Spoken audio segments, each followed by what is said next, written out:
ഇത്തവണ ഈസ്റ്റർ വിഭവങ്ങൾ തയ്യാറാക്കുമ്പോൾ ഈ ചിക്കൻ 65 ഒന്ന് ട്രൈ ചെയ്ത് നോക്കൂ. വളരെ ടേസ്റ്റിയാണ്, ഉണ്ടാക്കാൻ വളരെ എളുപ്പവുമാണ്. നമുക്ക് റെസ്റ്റോറൻറ്റിൽ നിന്ന് കിട്ടുന്ന അതേ രുചി തന്നെ വീട്ടിലും കിട്ടും. അപ്പോൾ ഒന്ന് ട്രൈ ചെയ്ത് നോക്കിയിട്ട് ഫീഡ്ബാക്ക് പറയുമല്ലോ. 600 ഗ്രാം ചിക്കനിലാണ് ഞാനിത് ചെയ്യുന്നത്. ബോണോട് കൂടിയ പീസസ് തന്നെയാണ്. ഒരുപാട് വലിയ പീസസ് ആവാതിരിക്കുന്നതാണ് നല്ലത്. എന്നാലേ ആ മാരിനേഷനൊക്കെ ശരിക്ക് പിടിക്കൂ. ഇനി ഇതിലേക്ക് നമുക്ക് ഒരു മാരിനേഷൻ റെഡിയാക്കാം. ഒരു ബൗളിലേക്ക് ആദ്യം തന്നെ 2 ടേബിൾ സ്പൂൺ കാശ്മീരി ചില്ലി പൗഡറാണ് ചേർക്കുന്നത്. അപ്പോൾ നല്ല കളറും കിട്ടും. ഇത്രയും മുളക് ചേർക്കുമ്പോൾ ആവശ്യത്തിനുള്ള എരിവുമാവും. ഒരു 3/4 ടേബിൾ സ്പൂൺ മല്ലിപ്പൊടി ചേർക്കുന്നുണ്ട്. അതുപോലെ 3/4 ടേബിൾ സ്പൂൺ ഗരം മസാലപ്പൊടിയും. ഇനി വേണ്ടത് 1 ടേബിൾ സ്പൂൺ നല്ലവണ്ണം അരഞ്ഞ ഇഞ്ചി വെളുത്തുള്ളി പേസ്റ്റ്. ഇത് നല്ല കട്ട തൈരാണ്. ഒട്ടും പുളിയില്ലാത്ത തൈര് ചേർക്കാൻ ശ്രദ്ധിക്കുക. ഒരു 3 ടേബിൾ സ്പൂൺ തൈര് ചേർക്കാം.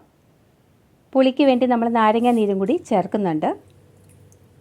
ആവശ്യത്തിന് ഉപ്പ് ചേർക്കുക. ചിക്കനിലേക്ക് മുഴുവനായിട്ടും ആവശ്യമുള്ള ഉപ്പ് തന്നെ ചേർക്കണം. എല്ലാം കൂടി നല്ലപോലെ ഒന്ന് മിക്സ് ചെയ്യുക. മിക്സ് ചെയ്യുമ്പോൾ ശ്രദ്ധിക്കേണ്ടത് ഒരുപാട് വെള്ളം പോലെ ഇരിക്കരുത്, അല്പം കട്ടിയായിട്ട് തന്നെ ഇരിക്കണം. ഇല്ലെങ്കിൽ ഇതിന്നൊന്നുകൂടി ലൂസാവും. അതുകൊണ്ട് ചിക്കൻ കഴുകിയ ശേഷം നല്ലപോലെ വെള്ളം കളയണം. ഒരു അരമണിക്കൂറെങ്കിലും ഒരു അരിപ്പയിലിട്ട് വെച്ചാൽ മതി. ഇനി നല്ലപോലെ ഒന്ന് മാരിനേറ്റ് ചെയ്യാം. മാരിനേറ്റ് ചെയ്ത ശേഷം നമുക്ക് എത്ര സമയം കൂടുതൽ വെക്കാവുന്നോ അത്രയും നല്ലത്. എനിക്കിപ്പോൾ 2 മണിക്കൂർ വെക്കാനുള്ള സമയമേ ഉള്ളൂ. അതുകൊണ്ട് ഫ്രിഡ്ജിൻ്റെ താഴത്തെ തട്ടിൽ വെക്കുകയാണ്. ഒരു കാര്യം മറന്നുപോയി, വളരെ പ്രധാനപ്പെട്ട ഒരു ഇൻഗ്രീഡിയൻ്റാണ് ഇത്. 1 ടീസ്പൂൺ ജീരകം പൊടിച്ചതും 1 ടീസ്പൂൺ പെരുംജീരകം പൊടിച്ചതുമാണ്. രണ്ടും കൂടി നല്ലപോലെ ഒന്ന് വറുത്ത് പൊടിച്ചതാണ്. ഇതുകൂടി ചേർക്കണം. എന്നാലേ ആ ഒരു കറക്റ്റ് ഫ്ലേവറൊക്കെ കിട്ടൂ. ജീരകവും പെരുംജീരകവും ഒക്കെ പൊടിച്ച് സൂക്ഷിച്ച് വെക്കുന്നതിനേക്കാൾ ഫ്രഷായിട്ട് പൊടിക്കുന്നതായിരിക്കും നല്ലത്. അപ്പോഴേ ആ ഒരു നല്ല മണമൊക്കെ നമ്മുടെ ചിക്കൻ 65ന് കിട്ടും. അപ്പോൾ അതുകൂടി ഞാനൊന്ന് മിക്സ് ചെയ്തിട്ടുണ്ട്. കണ്ടോ, എല്ലാം കൂടെ നല്ലോണം കുഴഞ്ഞിരിക്കണം. ഇനി ഞാനിത് ഒരു 2 മണിക്കൂർ മാറ്റി വയ്ക്കുകയാണ്. ഓവർനൈറ്റ് വെക്കാൻ പറ്റിയാൽ അത്രയും നല്ലതാണ്. ഇപ്പോൾ 2 മണിക്കൂർ സമയം കഴിഞ്ഞിട്ടുണ്ട്. ഇനി നമുക്ക് ബാക്കി പ്രോസസ്സ് ചെയ്യാം. കണ്ടോ, മസാലയൊക്കെ നല്ലപോലെ പിടിച്ചിട്ടുണ്ട്. ഇനി നമുക്ക് ഇതിലേക്ക് ഒരു 3 ടേബിൾ സ്പൂൺ അരിപ്പൊടി ചേർക്കണം. പത്തിരിക്കും ഇടിയപ്പത്തിനുമൊക്കെ ഉപയോഗിക്കുന്ന അരിപ്പൊടിയാണ്. അതുകൂടാതെ ഒരു 3 ടേബിൾ സ്പൂൺ കോൺഫ്ലവറും. ഇത് രണ്ടും ചേർക്കുന്നത് നമ്മുടെ ചിക്കൻ 65ന് നല്ല ഒരു ക്രിസ്പ്നെസ് ഒക്കെ കിട്ടാനാണ്. അതെന്നാൽ നേരത്തെ ചേർത്ത് വെക്കരുത്. ഒരു 2 തണ്ട് കറിവേപ്പില കൂടി നല്ലോണം ഒന്ന് പൊട്ടിച്ചിടാം. അപ്പോഴേ ആ കറിവേപ്പിലയുടെ സ്മെല്ലൊക്കെ നല്ലപോലെ വരും. ഇനി ഇതും കൂടി ചേർത്ത് ഒന്നുകൂടി മിക്സ് ചെയ്യണം. കാണുമ്പോൾ ഒരുപാട് സ്റ്റെപ്സ് ഉണ്ടെന്ന് തോന്നും, പക്ഷേ ചെയ്യുമ്പോൾ വളരെ ഈസിയാണ്. പെട്ടെന്ന് തന്നെ ചെയ്തെടുക്കാൻ പറ്റും. ആ മാരിനേഷനുള്ള സമയം മാത്രമേ നമുക്ക് എക്സ്ട്രാ ആയിട്ട് വരുന്നുള്ളൂ. കുക്കിംഗ് വളരെ ഈസിയാണ്. കണ്ടോ, എല്ലാം നല്ലപോലെ കുഴഞ്ഞു പിടിച്ചിട്ടുണ്ട്. ഇനി നമുക്ക് ഫ്രൈയിങ് തുടങ്ങാം. ഞാൻ വെളിച്ചെണ്ണയിലാണ് ഫ്രൈ ചെയ്യുന്നത്. വെളിച്ചെണ്ണ നല്ലപോലെ ചൂടായ ശേഷം ഒരു മീഡിയം ഫ്ലെയിമിൽ വെച്ചിട്ട് വേണം ഇട്ട് കൊടുക്കാൻ. ചൂട് വല്ലാതെ കൂടിക്കഴിഞ്ഞാൽ പെട്ടെന്ന് കരിഞ്ഞു പോകും, ഉള്ളിൽ വേവില്ല. അതുപോലെ വല്ലാതെ കുറച്ച് വെച്ചാൽ എണ്ണ കൂടുതൽ കുടിക്കുകയും ചെയ്യും. നമുക്ക് ആ കറക്റ്റായിട്ടുള്ള ടെക്സ്ചർ കിട്ടില്ല. ഒരു 5 മിനിറ്റൊക്കെ ആകുമ്പോഴത്തേക്കും ഒരു സൈഡ് കുക്കാവും. അപ്പോൾ ഒന്ന് തിരിച്ചിട്ട് കൊടുക്കാം.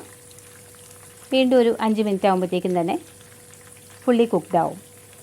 ബ്രോയിലർ ചിക്കൻ ആണല്ലോ, അധികം സമയമൊന്നും ആവശ്യമില്ല. ഓവർ കുക്ക് ചെയ്താലും വല്ലാതെ ഹാർഡായി പോകും. ഇപ്പോൾ ചിക്കൻ വെന്തിട്ടുണ്ട്. കോരി എടുക്കുകയാണ്. എനിക്കൊരു 2 പ്രാവശ്യമായിട്ട് ഫ്രൈ ചെയ്യേണ്ടി വരും. എണ്ണയിൽ നിന്ന് എടുക്കുന്ന സമയത്ത് തീ നല്ലപോലെ കൂട്ടി വയ്ക്കണം. അപ്പോഴേ എണ്ണ കുടിക്കാതെ കിട്ടും. ഇങ്ങനെ 2 ട്രിപ്പും ഇപ്പോൾ ഫ്രൈ ചെയ്ത് വെച്ചിട്ടുണ്ട്. കണ്ടോ, ഇതിങ്ങനെ തന്നെ വേണമെങ്കിൽ കഴിക്കാം. നിങ്ങൾക്ക് കൂടുതൽ സ്റ്റെപ്സിനുള്ള സമയമില്ല എങ്കിൽ ഇങ്ങനെ തന്നെ കഴിക്കാം. ഇത് വളരെ ടേസ്റ്റിയാണ്, നല്ല ക്രിസ്പിയുമാണ്. സമയമുണ്ടെങ്കിൽ ഇതുകൂടി ചെയ്ത് നോക്കൂ.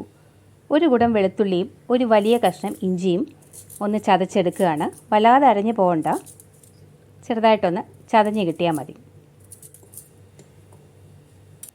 കണ്ടോ, ഇതുപോലെ ഒന്ന് ചതച്ചെടുക്കാം. ഇത് കൂടാതെ ഒരു കാര്യം കൂടി റെഡിയാക്കി വെക്കാനുണ്ട്. ഒരു ബൗളിലേക്ക് 1.5 ടേബിൾ സ്പൂൺ ടൊമാറ്റോ കെച്ചപ്പ് ചേർക്കുക. ഈ ഒരു സ്റ്റെപ്പ് നിങ്ങൾക്ക് വേണ്ടെങ്കിൽ അവോയ്ഡ് ചെയ്യാം. ചേർത്താൽ കുറച്ചുകൂടി ടേസ്റ്റ് ആയിരിക്കും. പിന്നെ വേണ്ടത് 1.5 ടേബിൾ സ്പൂൺ ചില്ലി സോസ്. ഇത് റെഡ് ചില്ലി സോസാണ്. ഇതൊരല്പം വെള്ളവും കൂടി ചേർത്തൊന്ന് ഡൈല്യൂട്ട് ചെയ്തെടുക്കുകയാണ്. ഒരു 2 ടേബിൾ സ്പൂൺ വെള്ളം ചേർക്കുന്നുണ്ട്. എന്നിട്ട് നല്ലോണം ഒന്ന് മിക്സ് ചെയ്ത് റെഡിയാക്കി വെക്കാം.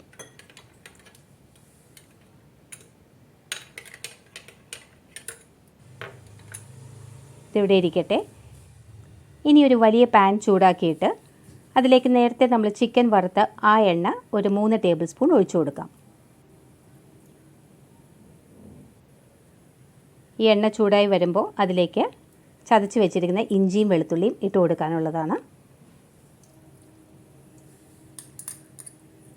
ഈ ഇഞ്ചിയും വെളുത്തുള്ളിയും അതിൻ്റെ പച്ച മണമൊക്കെ ഒന്ന് മാറുന്ന വരെ ഒന്ന് വഴറ്റി കൊടുക്കണം.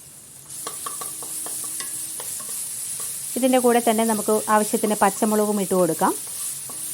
ഞാനൊരു 4 പച്ചമുളക് കീറിയെടുത്തിട്ടുണ്ട്, അതുകൂടി ഇട്ട് കൊടുക്കാം.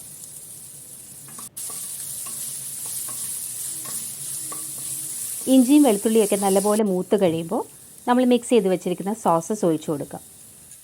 ഈ സോസിൻ്റെ കൂടെ നമുക്ക് വേണമെങ്കിൽ റെഡ് ഫുഡ് കളർ അല്പം ചേർക്കാവുന്നതാണ്. പക്ഷേ അതിൻ്റെ ആവശ്യമില്ല, അല്ലാതെ തന്നെ നല്ല കളറൊക്കെ കിട്ടുന്നുണ്ട്. അതുകൊണ്ട് ഞാനത് ഒഴിവാക്കുകയാണ്. വെറുതെ ഫുഡ് കളറൊക്കെ ചേർത്ത് വയറ് കേടാക്കണ്ടല്ലോ. ഇതെല്ലാം കൂടെ നല്ലപോലെ ഒന്ന് മിക്സ് ചെയ്ത് ആ സോസ് ഒന്ന് ചൂടായി വരട്ടെ. ആ സമയത്ത് നമുക്ക് വറുത്ത് വെച്ചിരിക്കുന്ന ചിക്കൻ പീസസ് ഇട്ട് കൊടുക്കാം.